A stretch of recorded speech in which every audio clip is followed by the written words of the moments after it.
Welcome back to the Paper Pursuer. Today I'll be reading from the show notes for episode 1185. It's titled The Russian Hoax Returns.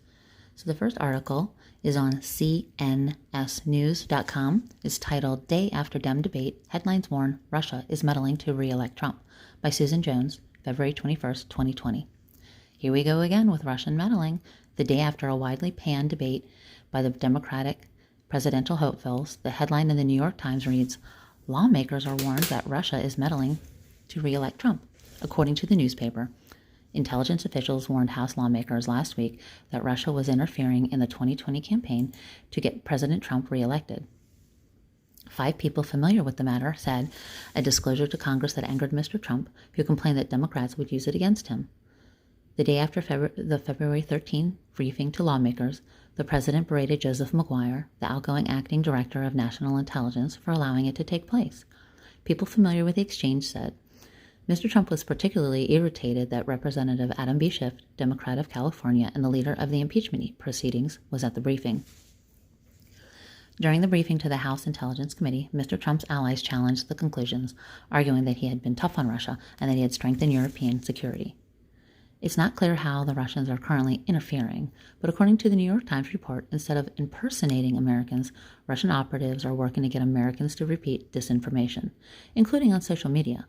No one's saying what kind of disinformation. Liberal media outlets are using the report to already cast doubt on the legitimacy of Trump's re-election, should he win again in November.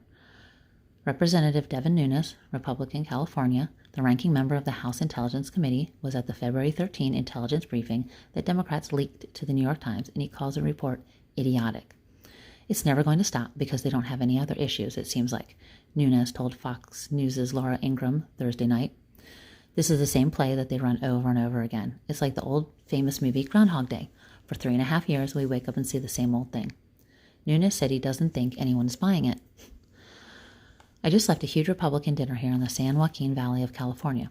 President Trump was out here yesterday. There was actually a joke tonight.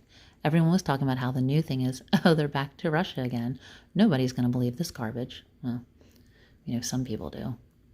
Nunes said he thinks the Democrats who leaked to the press were infuriated by Trump's decision to name Ambassador to Germany Richard Grenell as the acting director of national intelligence. Trump said he'd be nominating a permanent replacement for the outgoing DNI Joseph Maguire very soon, and as of Friday morning, speculation focused on Representative Doug Collins.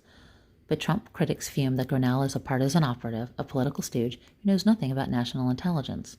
Nunes said the established bureaucracy does not want Grenell because he's not one of them, and they know they can't control Ambassador Grenell.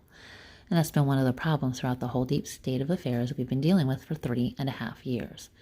If you actually say something like, hey, we've got some dirty cops here and there might be a problem with the FISA, or the whole thing is a hoax, or the Muller probe wrote a bunch of garbage, if you say any of that, you're immediately a denier. But the fact of the matter is that these guys have lost their mind, okay? Vladimir Putin is not running some operation with Donald Trump. There's no evidence of that. And so all of this is they don't have anything to run on, and so they've got to make up Russia again, Nunes said. That's the end of that one, and I'm going to add one more article to this video, and it's from the Daily Caller, and what did I just do? Give me a sec. Okay, once again, from the Daily Caller, it's titled, Report, Mueller's Pitbull offered Ukrainian oligarch a sweet deal to provide dirt on Trump, by Chuck Ross, July 23rd, 2019, another older one here. Andrew Weissman, who served as one of Robert Mueller's top deputies on the Russia probe, offered a Ukrainian oligarch a sweetheart deal in 2017 in exchange for information on President Donald Trump, according to a new report. In July 2017, Weissman, who has been labeled Mueller's pitbull because of his aggressive prosecutorial style, met with attorneys representing Dmitry Firtash as an energy magnate who was indicted on bribery charges in 2014, reports The Hill. The story cites sources familiar with Weissman's offer and defense memos written in meetings with the prosecutor. One of the defense memos said that Weissman claimed he could resolve the Firtash case by withdrawing charges against the oligarch, who has since been ordered extradited to the U.S. from Austria. The complete dropping of the proceedings was doubtless on the table, a Firtash defense memo reportedly says. Weissman, who served as chief of the Justice Department's criminal fraud section before joining the special counsel's team, claimed that prosecutors were looking for information on Trump's son-in-law, Jared Kushner, and were also exploring links between Trump's real estate firm and Felix Sater, a real estate developer who worked with former Trump attorney Michael Cohen on a failed effort to build a Trump Tower in Moscow. Sater, who was interviewed multiple times by the special counsel's office, is a longtime FBI informant who has helped the Bureau on terrorism cases and investigations involving Russian organized crime figures. Weissman also offered a theory on Paul Manafort, the former Trump campaign chairman who once did business with Firtash. The prosecutor said he believes that Manafort and his people substantially coordinated their activities with Russians in order to win their work in Ukraine, the defense memo said. Firtash rejected Weissman's offer because he was not certain that Weissman could deliver what he promised, according to The Hill. A lawyer for Firtash did not reply to the Daily Caller News Foundation's request for comment about the report. Weissman was the lead prosecutor in the special counsel's case against Manafort, who was sentenced to 7.5 years in prison for financial crimes related to his consulting work in Ukraine. He worked on the Manafort investigation even before joining the special counsel's team. He met in April 2017 with reporters from the Associated Press regarding the Manafort investigation. Republicans have been highly critical of Weissman's position on the special counsel's team, largely because of his political support for Democrats. Weissman reportedly attended Hillary Clinton's ill-fated presidential victory party on election night in November 2016. He also donated $6,600 to the Clinton and Obama campaigns, as well as the Democratic National Committee.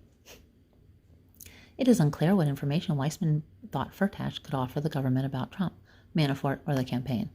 Muller, the special counsel, was ultimately unable to establish that Trump or the campaign conspired with Russia to influence the 2016 election. Firtash is not mentioned in the lightly redacted version of Mueller's report of the investigation. That's the end of that article, guys. I'm going to stop here and move on to the next one.